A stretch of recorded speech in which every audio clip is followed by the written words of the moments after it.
Susan Fedder Garten graduated from the State Teachers College at Towson in 1951 with a bachelor's degree in education.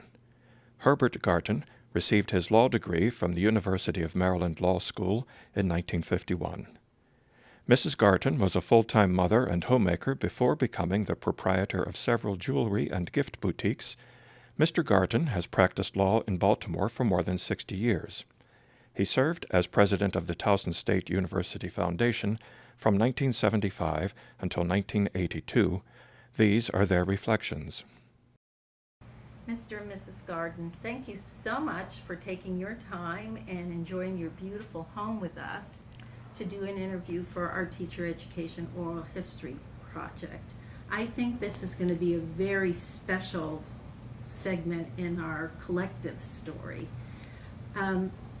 We are trying to do a history across decades, and I think this, as I said, will add mightily to that story.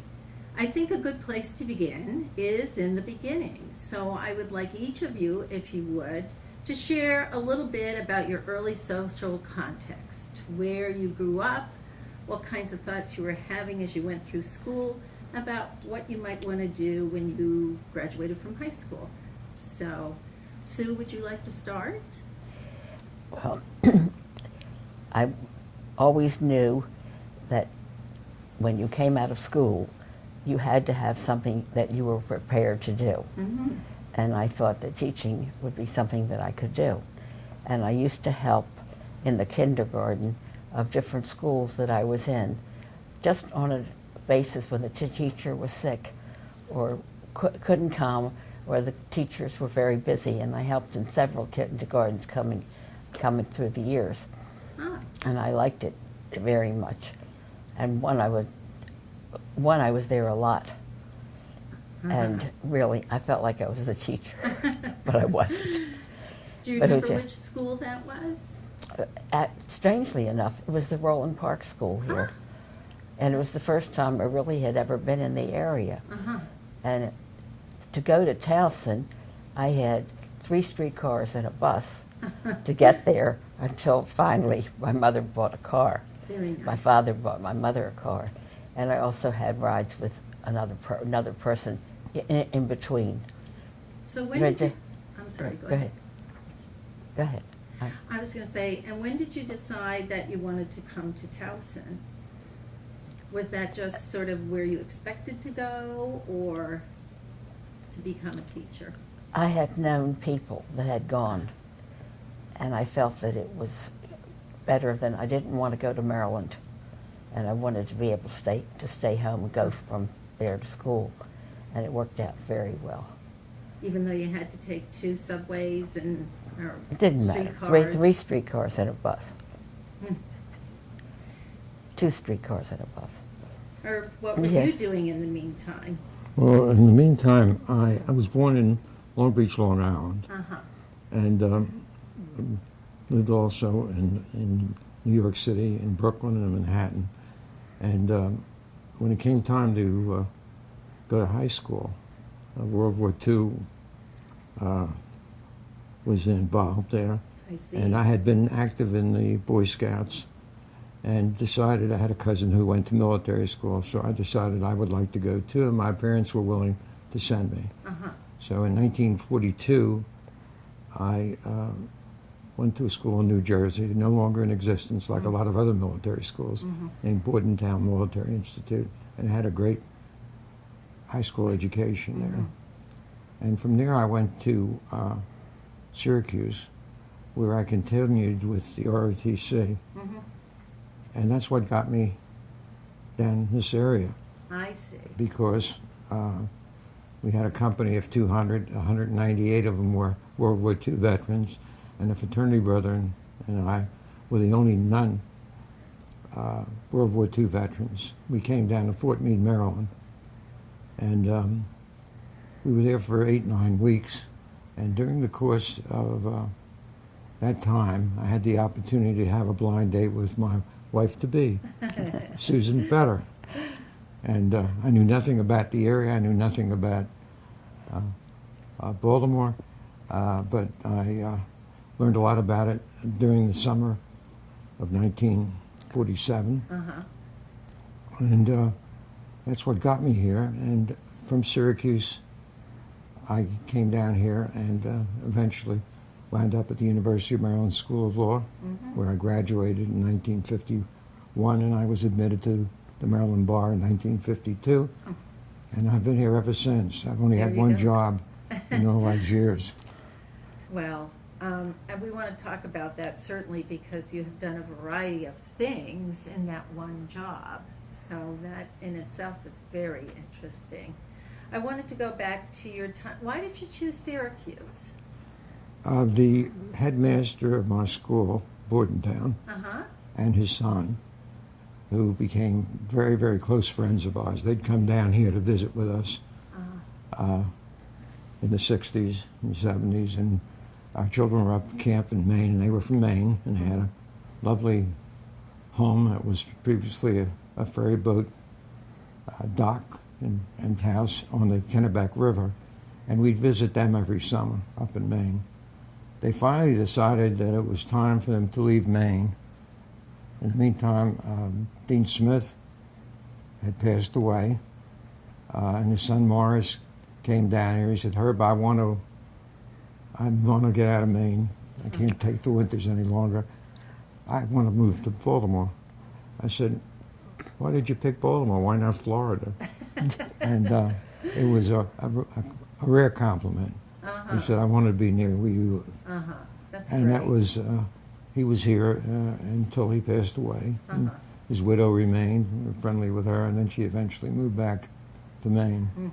And I have very fond memories of Bordentown and of the faculty and of the dean and of each of the teachers. I got more out of that time I was there, including what I wound up with a wife as a result of having ROTC there and continuing it at Syracuse. You did very well there, indeed. So, and in Syracuse, did you already know at that point that you wanted to be pre-law? Did you know that that was where Now, you that's an interesting question. I had been pushed and always by my folks, my father in particular, to get into medicine. He had relatives who were in the field, and he thought it would be great for me, and I did well at Bordentown in the sciences. But when I got to, and I enrolled at Syracuse as a pre-med, You did. but what happened to me happens to probably 90% of the pre-med students.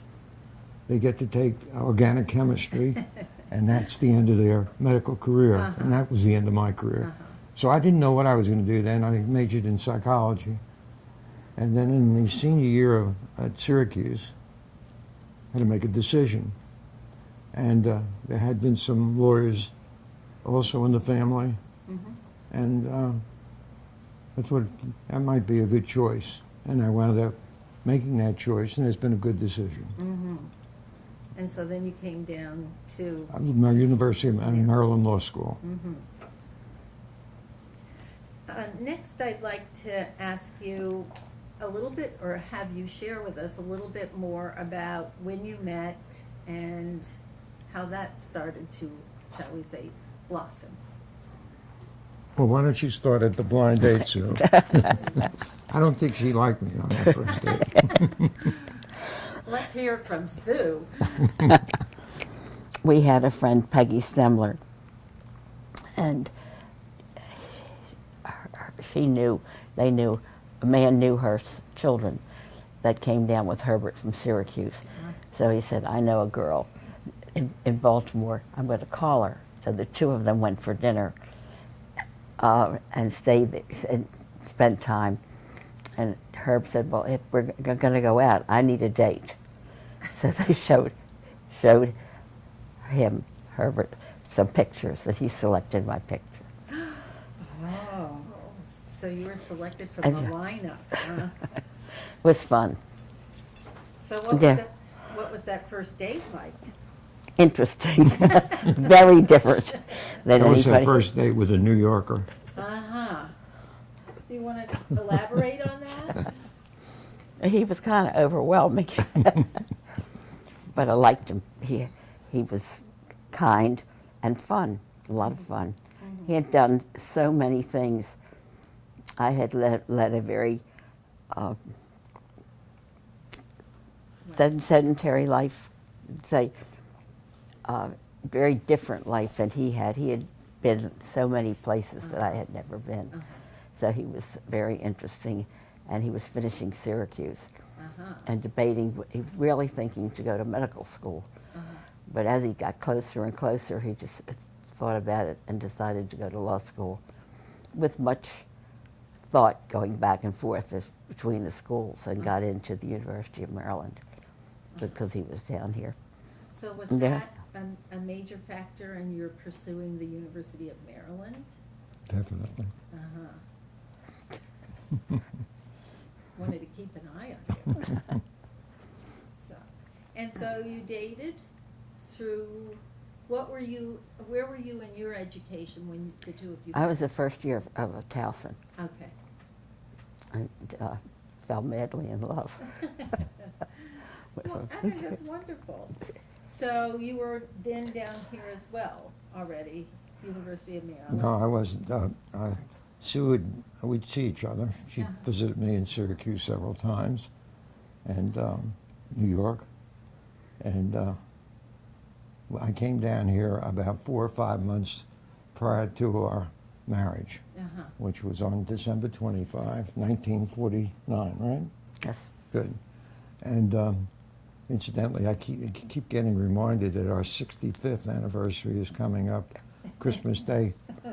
Well, And I'm of sure you're course, planning something very I think special. I think our children are in charge of that part of our career at this stage. But anyway, I came down here and had to have a place to live, and I was fortunate that the fraternity I belonged to in Syracuse had a chapter down here, and they were kind enough to allow me to move in for the 4 or 5 months that before we got married. I was very fortunate. I had the most wonderful in-laws that any person could have. My mother-in-law, my father-in-law, and they were very generous to us. In those days, we were able to live there, and we've lived with our Sue's parents, I guess, for almost 5 years. Kids today finding that many, I see this in my practice, many of them find that it's easier to live with their parents or in-laws than going out and not having monies to either buy a house or live well. But anyway, we lived well, and we eventually purchased a home in Baltimore County. So you had a wonderful Christmas wedding, and and then did you both live with Sue's parents at Yes. that point? Yes, Nice. lived out of the fraternity house. I guess so. That would be an interesting. And I liked animals, and I had 2 birds. And when we went for flowers, went to a flower shop on Charles Street. A lady had this little small place. I don't know the name anymore, and it's not there, but she had parakeets, and I was so blown away with it. When we went to Florida, I found that parakeets were not unusual. They were everywhere, and we brought parakeets home. This is on our honeymoon. Yeah, we brought a pair of parakeets home. And my parents said, like, "Oh my God." And it was a lot of fun. So his father decided if we liked them, he bought 6 more when he came up. And we had an aviator. But before that, I had a canary, 1 canary. And finally they said, "Goodbye. The children can stay, but the birds go." I mean, really, it was overwhelming for everybody, and but very happy. When we then Very nice. the families helped us buy a house. Now, yes. Well, I'm sure they wanted to be helpful. And so where were you at Towson? This was the fall semester of your second year when you got Yeah. married. The fall The semester third of your year, third year. I third think. year. Okay. Yeah. And where are you in terms of law school? I was When you got called up. I was in the reserves, and I was Ah. called up, but they allowed me to graduate in advance. And I went to summer school the summer of before I was supposed to graduate to get the courses I needed. Went to Uh-huh. University of Michigan School of Law, and so Oh. came with me that summer, and had all my credits, and they allowed me to graduate In February. in February, and then I went in the Army at that point. Mhm. They were taking everybody out of school. I'm sure. But they gave deferments if you were close to graduating, Ah, and that was different than being drafted. I was called up as an officer in the reserves, sure. And that's sort of so what- that you'd understand that language. Sure. That's what a reservist is, sort of. And then he went into the service when he finished school. Now, so it's senior year, and it's time to graduate for Sue, and you are pregnant with your first child. Tell us about that story. I mean, this is a black mark on Towson's part, so. Well, I went to one of the deans and told him that I was pregnant and that I wanted to stay in school. Uh-huh. And they said there's no problem whatsoever. And that was great. So that I didn't worry about it. Uh-huh. And then they wrote me a letter. Another dean wrote me a letter and said that pregnancy was unsightly and the school did not have to be subjected to my pregnancy, and that I could not graduate with the class or be any part of the graduation. So, but I didn't care because I was having the baby and I was graduating, and it didn't matter. Mhm. We didn't put any fuss up, it just Really? let it be. And the baby was born 5 days after I graduated. Perfect timing. Yeah, really, it was Isn't good. that something? But you- your mother That's was upset that you couldn't be part of the graduation Oh. exercises. Because she didn't have the opportunity to go to college. Mhm. Well, I agree with your mother. I would be upset too. But So, honestly, I didn't care. All I cared was to be finished and have the baby, Uh-huh, which was all what did happen. which was happening imminently, so this was a much more interest to you Yeah. at the time. But this for had sure. several happy endings, however. Oh, And why don't you tell them about what happened eventually, many, many years later, in 2010? in 2010? I graduated. They had me graduate. Yes. And so in the spring semester now, Towson University has 6 ceremonies. Each of the 6 colleges has its own ceremony. And so for the College of Education, you were invited to indeed be part of the ceremony and get that diploma, so to speak. And how did that work? It was wonderful. It was a thrill, and I only wish my mother could have seen it, Yes, absolutely. because all And they I put you in the regular robe and the mortar board and the whole thing? it was great.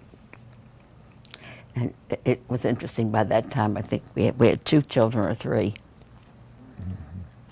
Okay. Right. I don't remember the chronological Uh-huh, time, uh-huh.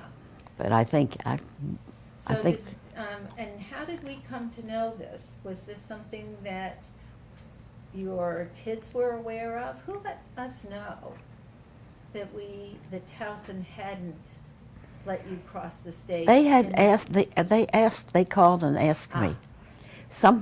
Somebody told them, Uh-huh, and they were aware that I hadn't graduated or been allowed to graduate. Uh-huh.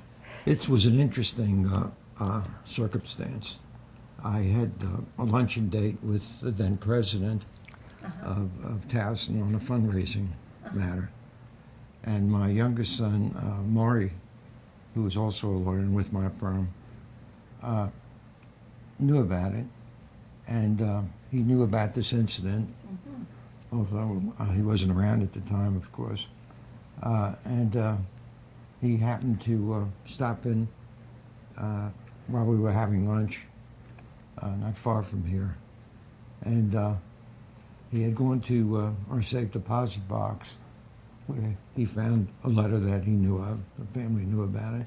And it was the very letter that Sue just referred to from one of the officials at Towson State, who went to a lot of trouble to compose a letter that basically included all the remarks that Sue had made. I was in the Army at the time, and I got a call from her. She said she wasn't upset, but she was crying. And the gist of it was, they won't let me graduate or participate in the graduation. And she had a lot of friends in her class, and she wanted to participate fully. Of course. So I said, well, and granted, I had just passed the bar, I'm a lawyer, and you think you can accomplish anything. So I got leave from Indiantown Gap and came to town, all ready to take her case, and I was a complete failure. I met with I'm not sure now, I can't recall whether it was the person who wrote the letter, but it was a high official. Of the Dean university. Dow wrote me a letter. What was his name? Dean what? Dean Dow was a lady. And I told her, she said pregnancy was unsightly and the school didn't need to be. So I got nowhere with it and went back to the Indian Gap. So it's just an interesting incident. It And it shows you is. how times have changed. Absolutely. I look at they included a little of the text in the Towson magazine. The university magazine had a story about this incident. And just the language was amazing. I don't know, from a legal perspective, I can't imagine that we would get away with something like this in 2014. Well, it was so well publicized. It was in the National Chronicle of Was Higher it? Education. He reported on this. And it did receive, we heard from people all over the country where it had been picked up.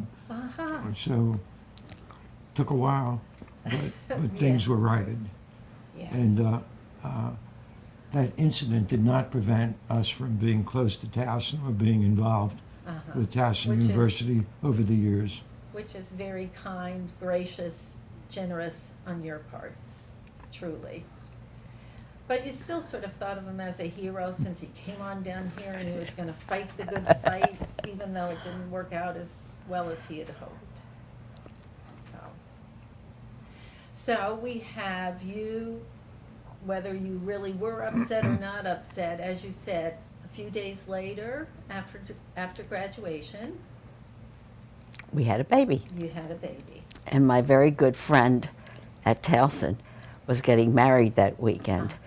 So I went to the wedding and went home for a couple of hours and went to the hospital. Wow. Her wedding was on Saturday. There you go. And the strange thing is that most of the people that I was close to at Towson in my class have died. She's been dead a long time. And honestly, a lot of it was cigarettes. Really? Yeah. I think that's a useful thing to note. Very interesting. Yeah. So, and I think I would ask, did you ever get an opportunity to get into teaching at all? No, I substituted a little bit. And part of that was because she was the first of how many children? 5. Yeah. A wonderful family. Very nice. So I think do you think you had any opportunity to use those skills that you had acquired? Oh, yes. With your own kids? And, with PTAs. And we had children next, we always live near children. And it works with helping with different children, recognizing what they need. Absolutely. There are many parts of teaching, or not teaching, but seeing what problems are. I was able to through the schools. Sure, and I Maybe. think that is part of teaching. All of that is part of that whole picture called being a teacher, for sure. And Herb, what are you doing other than fathering these 5 children? I'm working as a lawyer. And where did 6 you days a week and I'm sure. 8 to 14 hours a day. And where did you start? Well, was very lucky. Uh-huh. I married the boss's daughter. Oh. And I've given that kind of advice to many people in my 60 plus years of practicing. It's a great way to be successful. Of course, got to be the right people. And as I told you, they were a wonderful, wonderful family. I was very fortunate. In fact, I have thought over the times that the reception I got here in Baltimore and from my wife's family was very influential in me making a decision to marry Sue. So it's been I'm still practicing full time. In fact, I feel a little guilty today in that I will You're leave playing. immediately after a federal judge is waiting for a call from me, and we got some stuff in the office that I'm going to take care of. But Sue is very understanding. However, it's going to be a short day because we have been invited to attend the farewell occasion of the retirement of the president of the University of Baltimore Yes. tonight I saw at the law that. school at the University of Baltimore. And I've had a very nice relationship with that school. I taught there for 11 years early in my career in tax law. And all of our children who became lawyers, including my daughter, are graduates of the University of Baltimore School of Law. Great school. So All- you didn't all encourage five them to children. become doctors. They were pretty smart, but I was very pleased that they decided to go into the law. Well, they had a strong role model Thank you. about that kind of life and what you can do. Is there anything that tell us a little bit about the kinds of work that you've done, and somehow that probably has led you in to some of the service things that you've taken on, membership on boards and community, all that sort of not-for-profit kind of work. I'm glad you asked the question. Sue's dad and the firm were very involved in taxation and tax matters at a state and federal level. And I knew nothing about accounting or tax laws, and very limited amount of it in law school, and no practical experience. So I decided that I needed further education, and I took a year at Johns Hopkins in accounting before I went into the Army. And then when I got out, I finished at a school called the Baltimore College of Commerce, which was very, very popular with especially night students, which I was, in furthering their accounting education and also striving to become a CPA. And so I continued on that while I was working full-time law, and was able to, in due course, finish and gain a CPA certificate. Wonderful. I've never practiced as an accountant, but it was a very important part of my legal practice, and led to introductions to extracurricular activities, including a relationship with Towson University, then known as Towson State University. When Sue was there, it was called Towson State Teachers College, as you know. And how did that come to pass? How did that relationship develop? Someone had recommended that I speak to the then president, Jim Fisher, who to this day is a very close friend, and who we keep in contact with each other. Very remarkable man. And if you haven't seen his series of books on how to be successful being a college president, I can assure you that many other college presidents around the country have read these books or parts of them. In any event, that led to him asking me to become a member of the foundation, Towson Foundation. And they were very, very pleasant years. I made some great friends and social friends as a result of being on that board.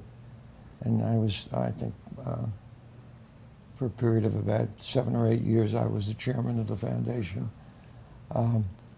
We accomplished a great deal, and both for the school and also on the social end. One of the great things we did was refurbish and restore the Auburn Mansion and created a club called the Towson Club, which you may remember. Yes. And it was very successful. It was a very lovely dinner club, social club, and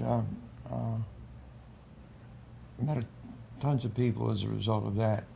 But the people I got close to on the board was one gentleman named Paul Wisdom, who was, you might remember, a great person, worked closely with Jim Fisher.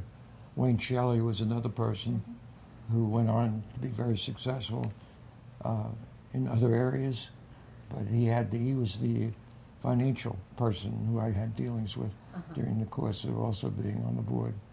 And there were a host of other wonderful people that we still hear from. Christmas time and during the course of the year, I just ran into Elaine Shelley a few weeks ago, the wife of mine, at an unusual grandparents' day at the Garrison Forest School. I see. And we were sitting next to each other, and she remembered me, and I remembered her, of course. And these relationships, a stranger coming to town, although I've been here a long time, and these extracurricular activities in the end proved very, very worthwhile. And when I speak to young lawyers, including my own family, I encourage them to really get involved in the community. And, Absolutely. and they have. It's wonderful. And we kept you for 7 years. That we really were very gracious in staying in that position for 7 years. And Sue, when we just brought to mind something interesting, when we redid the Auburn house, and we spent a lot of money in those days, so about $700,000, which today would be double that amount at least. It came time to refurbish the mansion, and Sue came up with a wonderful gift. Why don't you tell them about it? Maybe I can One of remember. the dining rooms, remember? The Chandelier. Oh. Oh. She came up with a very formal, lovely chandelier that was in one of the dining rooms. And they had formal dining rooms Yes. within the mansion, within the Towson Club. Very nice. We bought a number of things for them and helped get it together. It was quite a thing to do. We really enjoyed it. Now, And I'm we trying to did. recall what's in that house. There It's- was an interesting, I think, piano in there. There was an interesting grandfather's clock. A lot of wonderful things were Is it- contributed. I don't believe much of that. Those items are still probably in the building. I are they? see. I don't know. I haven't been there in years. They don't use it. Yeah, I mean, I it's think they just- are using it for faculty They or are something. reusing it for some events, Yeah. but not the way it was when it was a club Right. and it was first opened. Everybody was very excited because do you remember what it was prior to that? Well, it was the original mansion there, Oh, sure. and it was in complete disrepair, Yes. and that's what the money was spent for. Well, right before that, they used it as a haunted house on Halloween. So That's not great. You were very instrumental in making that wonderful conversion to a beautiful facility. Truly, it was a lot of fun. Yeah. Good. And I can tell you that the end result was it had the same statute as the Hopkins Club, just a few blocks from here. Very nice. Furnished beautifully, formal dining rooms, the food was good, and I can remember in particular New Year's Eve event that we had there. I think it was the best New Year's Eve I've ever had. And you might remember it also. And there was a cocktail lounge in the basement at that time.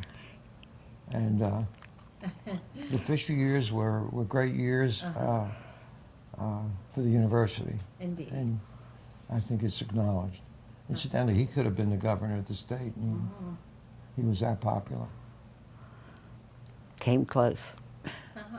He did, well, he didn't Consider run, it. but He did not he was run. being pushed for running. He decided not to. And so you're very busy rearing 5 children, but at some point in your life you have an opportunity to get involved in a commercial enterprise yourself. Can you tell us a little bit about that? Well, these things are often very unusual how they happen, Uh-huh. but they're down in Stevenson, which was half a mile from our house, there was a little shopping center, and I was buying some antiques here and there and trying to figure out how to do what, and using things mostly to furnish the house. And I take things down to these 2 girls that had opened a shop. And one day, one of them came up and said, "Here's the key to the store. You have more merchandise than we do. My partner is not paying any attention. I'm going to wind up in jail if I don't give up the store. I can't run it. There's not enough coming in, but I think you'll be able to do that." And I looked at her. I couldn't believe it. And unexpectedly, I was a shopkeeper. There you go. And what was the name of that shop? Was that We named- heirloom yes, jewels? we owned. Ah. Yeah, because I was more interested in jewelry. Uh-huh. And I always liked the fact that they were small collectibles and small things that you could carry with you. I wasn't interested in big furniture I couldn't handle. Right. And that was a different sort. You needed a lot of space for that. And then gradually 2 shops came in, and it was wonderful until Alicia Lee, who was next to me, decided that she needed a shop twice the size. Ah. And she's been on Falls Road ever since. Uh-huh. So that was time to leave there. Uh-huh. So is there an heirlooms jewels still open? No, not now. Not anymore. But that was an amazing choice of things to get involved in after. So many things are such an accident. You never anticipate. It was a very happy time of my life. Uh-huh. I met people from all over the country by doing some of the antique shows. Uh-huh. And it really is amazing how these shows attract people that would never talk to you. I've never have any reason to meet. Uh-huh. It was good. Lovely You experience. had celebrities who were coming to Baltimore visit your shop too, which was then in Course Keys. Uh-huh. Remember one of them from Hollywood? Yep. Whoopi. Somebody called me Whoopi. one Yeah. Goldberg. Somebody called one day. It was pouring down rain. No customers. Horrible. And the phone rings, and she says that this is Whoopi Goldberg. I'd like to come shop with you. And I almost said sure. So she said, "I'll be there tomorrow morning, but I don't want you to have anybody else in the shop when I come in."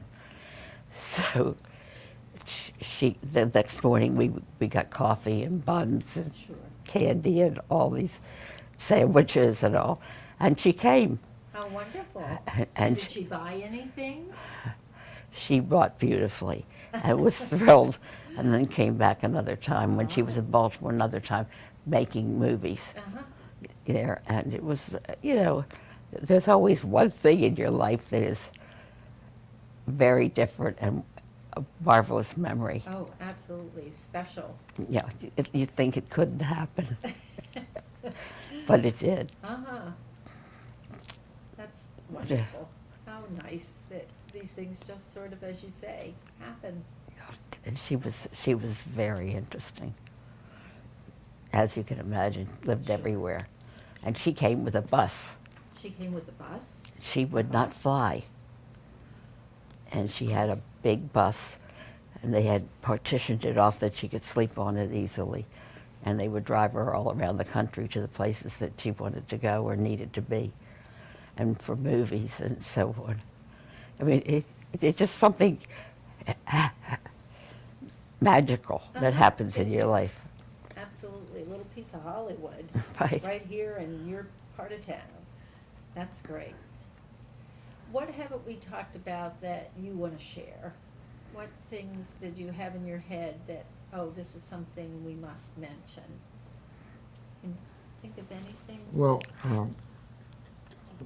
of course, you've seen our home now. Uh-huh. And, Beautiful. We had a larger home. Uh-huh. Fortunately, I was a great salesman, and I got my youngest son to buy the house.